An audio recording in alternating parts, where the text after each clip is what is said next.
Čus lidi, vítám vás na tomhletom skvělém kanále a dneska jsem tady s hostem jménem Rex. Dobrý den.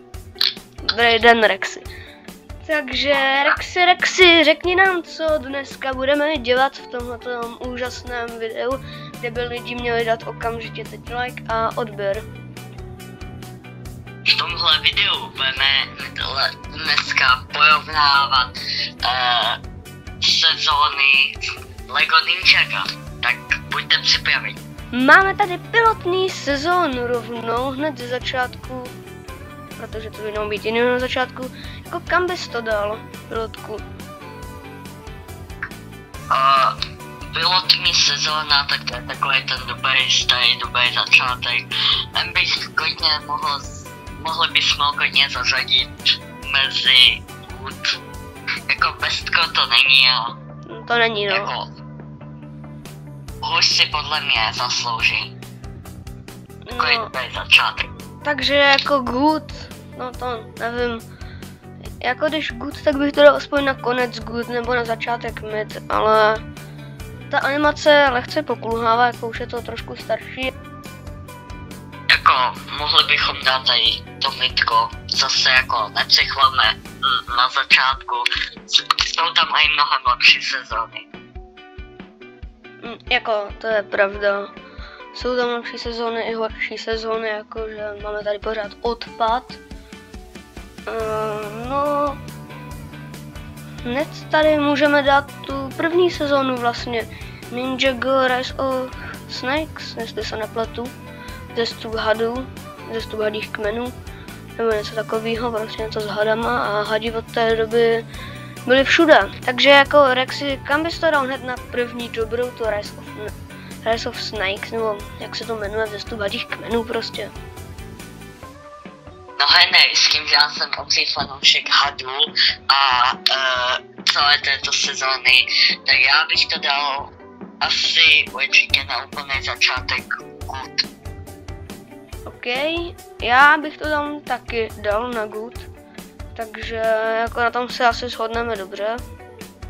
Protože hned druhá sezóna Legenda o zeleném ninjovi nebo něco takového, Legacy of the Green Ninja, tak ta nám přivedla kamennou armádu a jednu do budoucna otravnou postavu jménem Overlord. Jaký na to máš názor ty?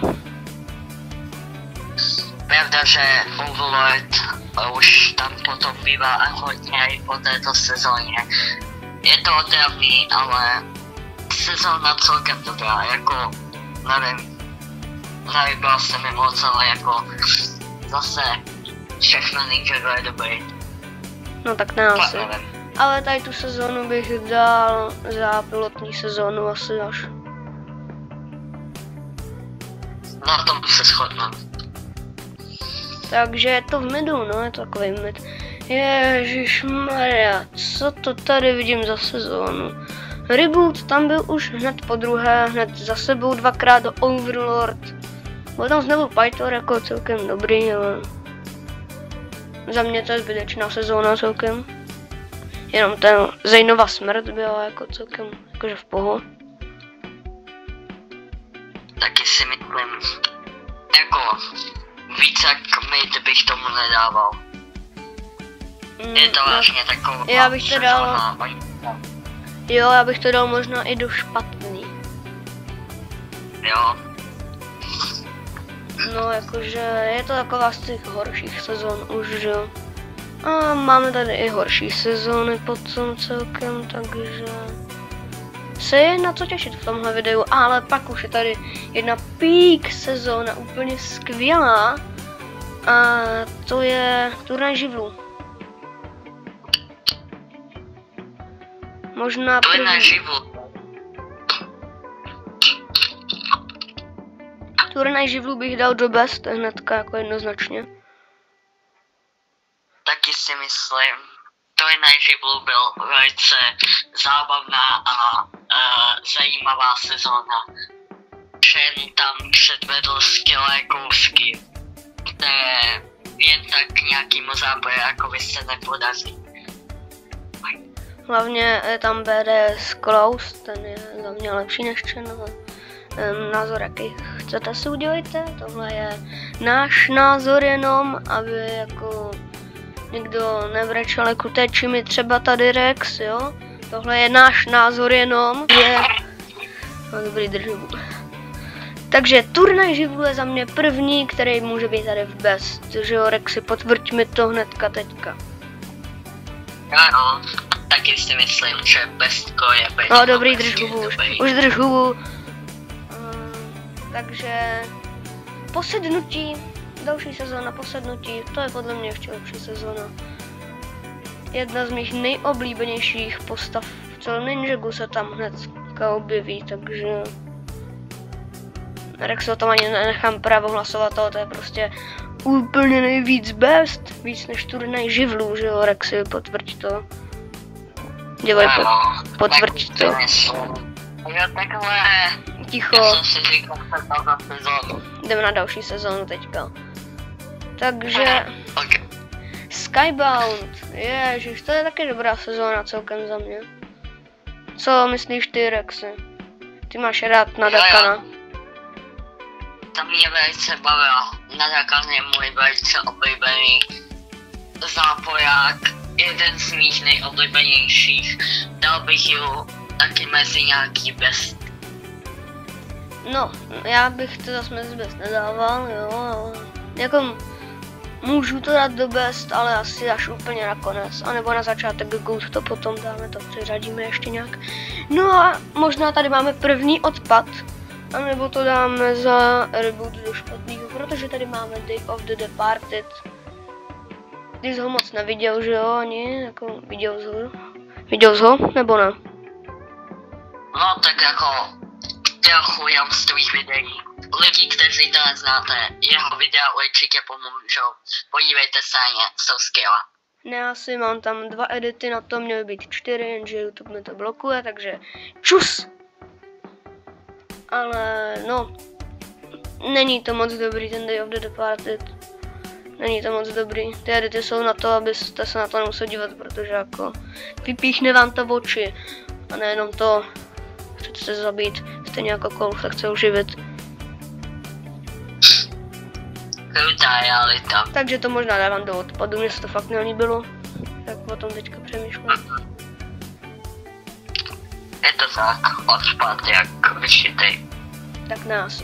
Potom tady máme totiž mega dobrou sezónu a to jsou Time Twins tady. A to je za mě dost dobrá sezóna. Já mám rád dvojčata času, jsou mega dobrý, ale není to lepší než Skybound asi. Co si myslíš? Tak si myslím, protože Iconic Crackers jsou skvělý, ale prostě Nadakan je skvělý. A ta jeho sezóna prostě je mnohem lepší než tady tato, podle mě. Sice se v tady této sezóně dozvíme něco o minulosti Kaje a my nebudeme vyjazovat, ale Všichni to už viděli. Tak Nadakanova sezóna je lepší. Jako jo, ona je lepší jako z těch stran jako příběhově, určitě lepší ta Nadakanova. A jako prostě Ninjagově je lepší Nadakanova, ale jinak dvojčata času jsou taky mega dobrý, ale jinak Skybound je asi lepší, no. Máme tady další sezónu a to jsou Synové Garmadona.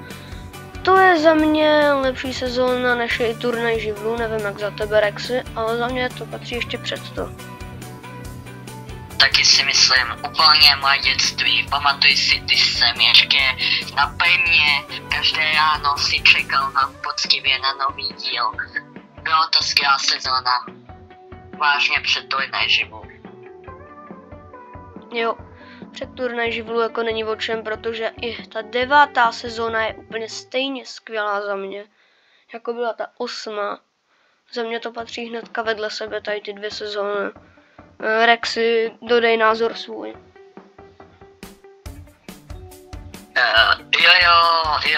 Jo. Rád, závěr o netrologie byl za mě už trošku slabší, Nevím jak za tebe, ale no tam Omega, ten je celkem v pohodě za mě. Ty miluješ Omegu, že jo?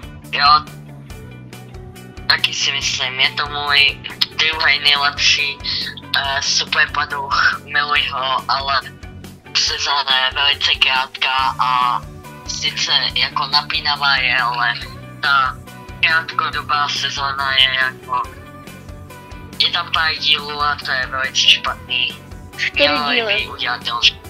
Jsou tam jenom 4 díly, jo, takže to není jediná sezóna, kde jsou 4 díly, ale mohli udělat delší a mohli tam dát tu zápletku s koulem jako lepší, než že se probudí hnedka v další epizodě na začátku. Jak ten koul spadl do toho, tak bych to dal možná tak nějak do midu, ale možná tak vedle pilotky a vedle druhé série. A jo, souhlasím. Myslím si to taky. No ježišmarja. Už jsme ukončili úspěšně Ninjago Masters of Spinjitzu a přecházíme na jenom Lego Ninjago a hned začínáme tou první nechvalně prosnulou sezónou, kde byla Asfíra a ta ledová část byla trošku lepší než Asfíra. Takže celkově to si necháme až na potom. Nejdřív ohodnotíme tu část s Asfírou. Tu bych dal reálně do odpadu. Celková sezóna, ta už byla o něco lepší. No jako celkově to nemůže být lepší, když jedno je v odpadu a něco je ve špatném. Tak bych to dal prostě do špatného za reboot sezónu. Reboot sezóna byla jako celkem lepší, nechci jít říkat. Rexy, dodej názor.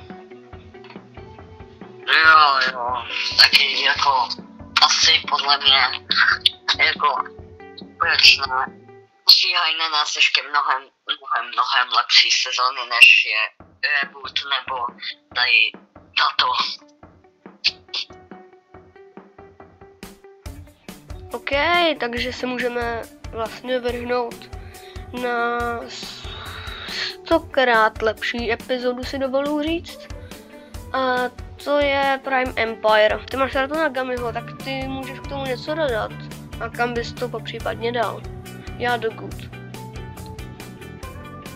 No, já bych to dal taky do Good, protože tato sezóna byla velice zajímavá. Můj nejoblíbenější díl byl, kde Zane byl jako špion a špionoval tam a Ninjago vývojáři to udělali tak zajímavě, že to udělali i černobíle. Moc se mi to líbilo, dal bych to a lepší. Děkuji. To byl skvělý proslov a dal bych to tedy na začátek Goodu, úplně na vrchol. Jakože ona byla celkem fakt dobrá. Ale je tady ještě jedna podle mě stejně dobrá sezóna a to bylo podzemní Ninjago, prostě Shintaro tam bylo. Myslím, že se to nemenovalo Shintaro, ale já tomu říkám Shintaro. Je to Shintaro, držte huby v komentářích, je to Shintaro. A Shintaro za mě bylo stejně dobrý jako Prime Empire. Co si myslíš ty, Rexy? Jo.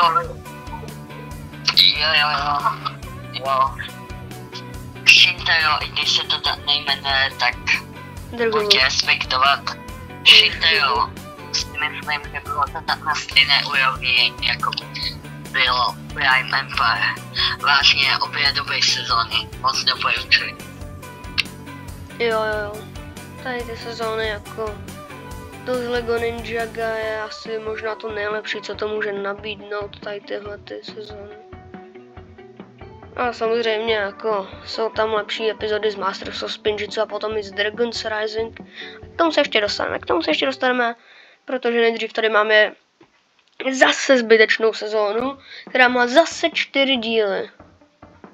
A je to jen taková předehra pro už o něco lepší sezónu, kterou má nejradši Rex.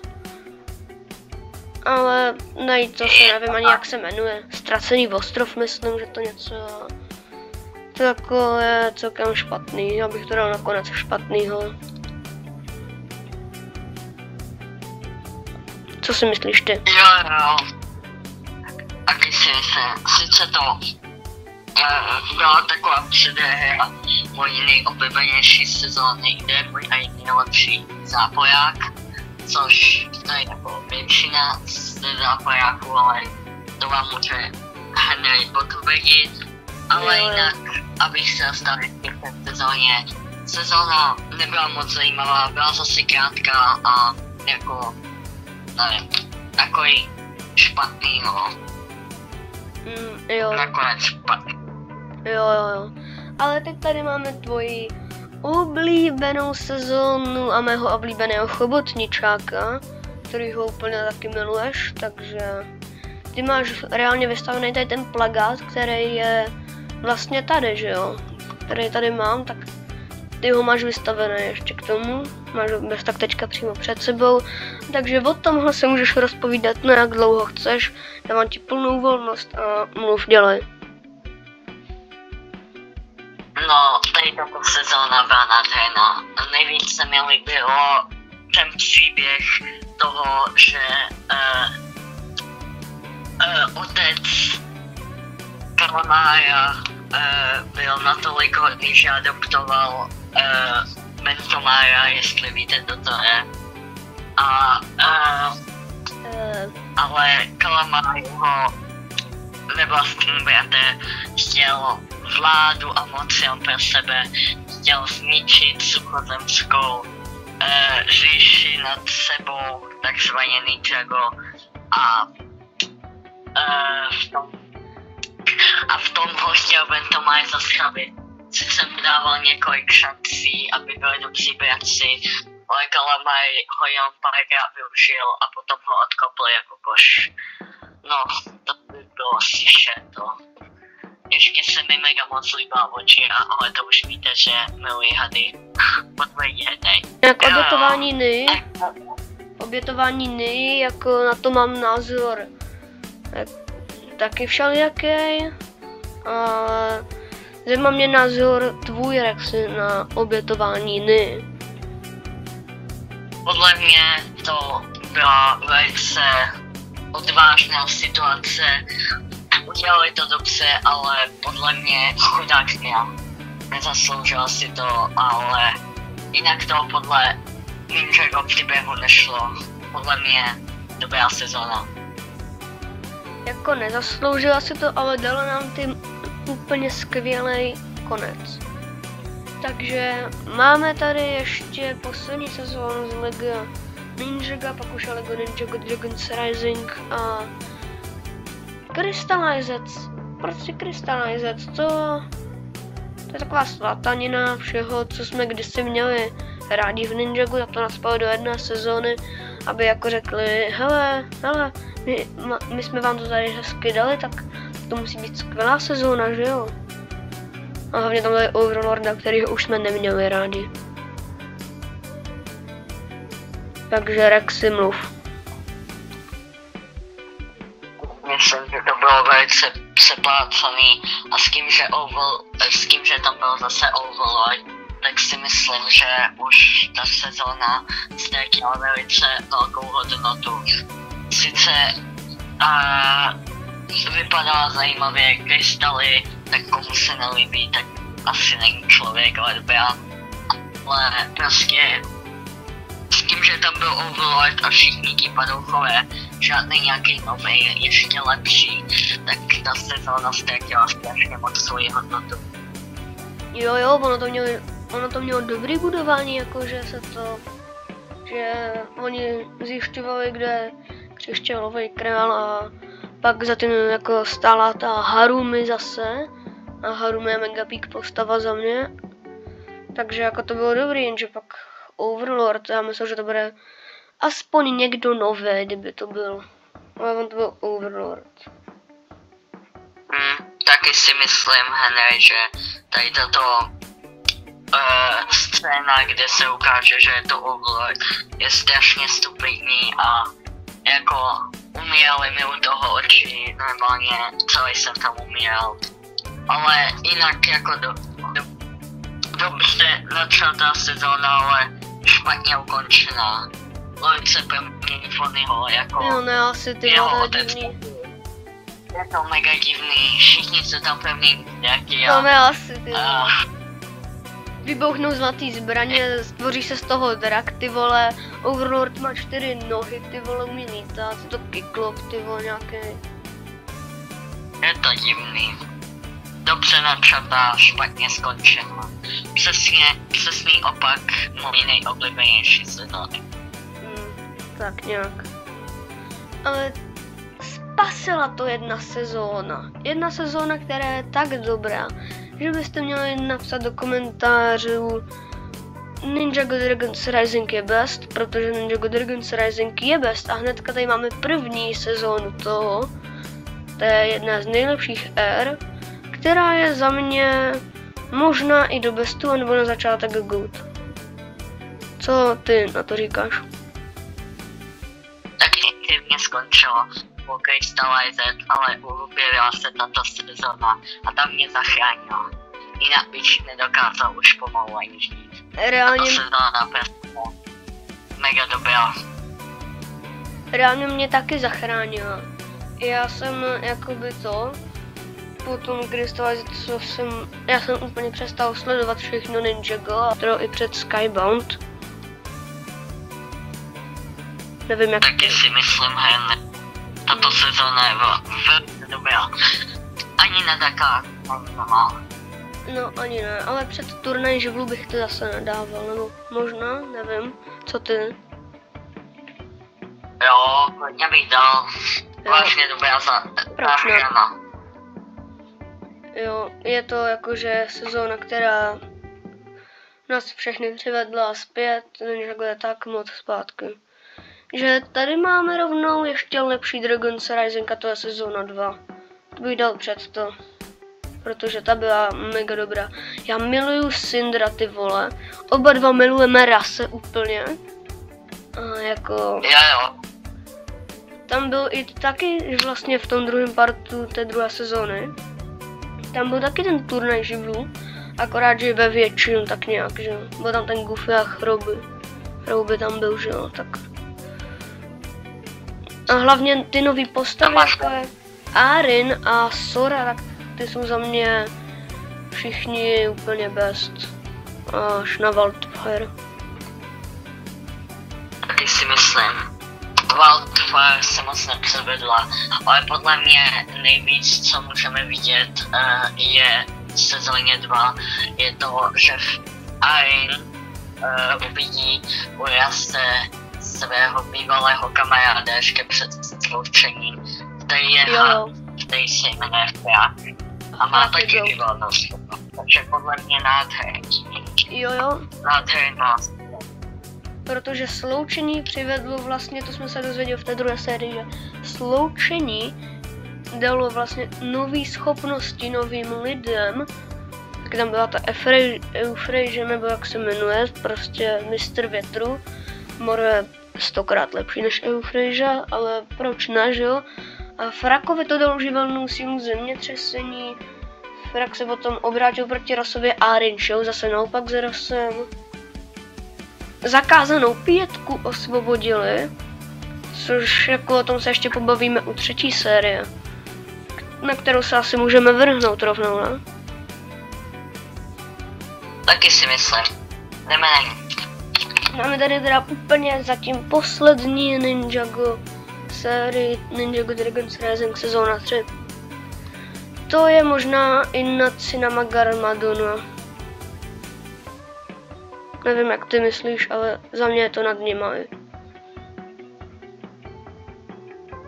Jo, to je pravda. Sice Cinema Garmadona jsou moje dětství. Sledoval jsem je napevně každý den ráno, ale tato sezóna, ta je vážně boží.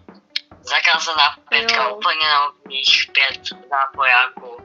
A jsou úplně prostě odhalování jejich, zjišťování jejich jmen a jejich živelných sil. To prostě boží. Je to mega dobrá sezóna a její začátek, úplný začátek má Henry jako tapetu a ta tapeta je nádherná. Ano. Já miluju úplně Zakázanou pětku, Rox miluju totálně a Nocta. Jak na tím přemýšlím, možná bych to dal i před posednutí a dal bych to úplně na největší vrchol. Tam byl vlastně taky Moro, že ho se vrátil. Pak ho vysal Thunderfang a když měl Thunderfanga. Thunderfang je taky za mě úplně topovej. Jako taky mám rád draky, že jo? A takovejhle cool drak je za mě top. Jako co víc si můžeme přát, sakra. Jo no, tato sezóna vlastně se moc měla se všechny. Zakázaná pětka umře sice, ale jako změní se v ty duchy v tom druhém partu, který nám česky ještě co nevyšel, ale anglicky se ho můžete pustit reálně kdekoliv na YouTube. Česky máme jenom 5 dílů zatím na YouTube, ale nevím, anglicky je to možná lepší.